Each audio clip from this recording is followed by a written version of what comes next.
Well, in surprising news today, at the State of Play by Sony PlayStation, Baldur's Gate 3 announced its official release date. This is going to be August 31st.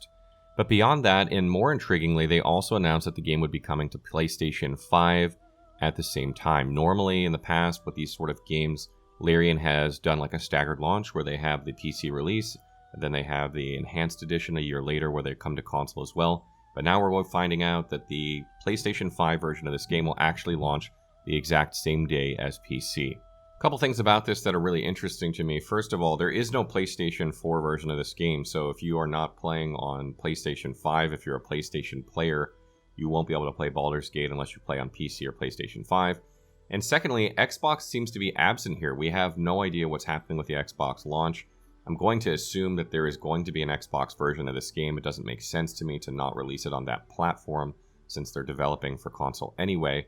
However, they may have some sort of exclusivity or timed exclusivity with PlayStation, giving them, a certain amount of time before it's available on Xbox.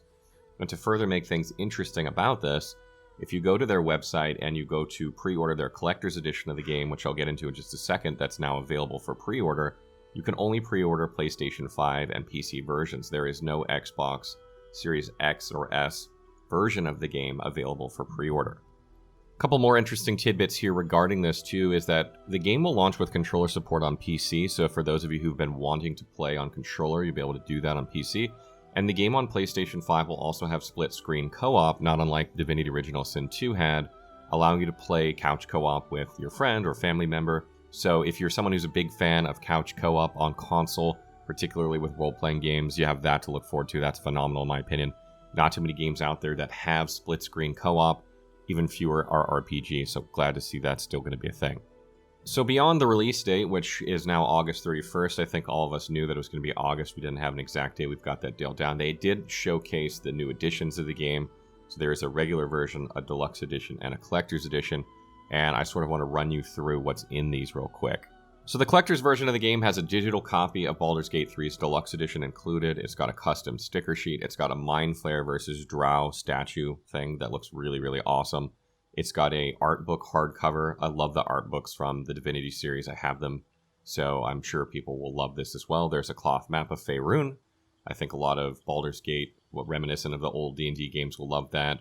They have a set of D&D inspired origin character sheets, which is pretty cool. They have a metal tadpole keyring for those of you who want to take your swag out with you when you take your keys. They have a Magic the Gathering booster pack for Baldur's Gate. I don't know if you guys saw, but Magic the Gathering's been doing crossovers with a lot of games, including Baldur's Gate, so that's included there. They have an custom engraved metal D20, that looks like an in-game version, which is kind of cool. So for those of you who really like the look of the die in-game, that's pretty cool. And it comes with a certificate of authenticity, so you know it's not FUBAR or fake. The cost of this item is $269.99 USD in the United States. I don't know what it is outside of the United States, but this is a decent price in my opinion for what you're getting here.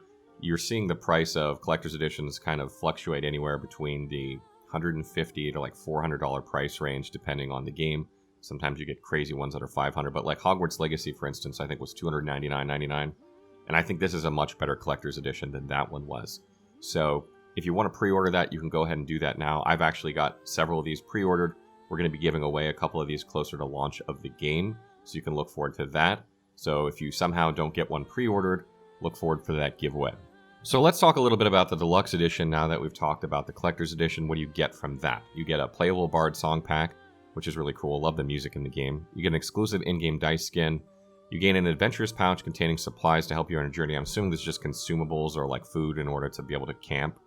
And you get a digital download of the Baldur's Gate original soundtrack, its art book and character sheets, which is pretty cool.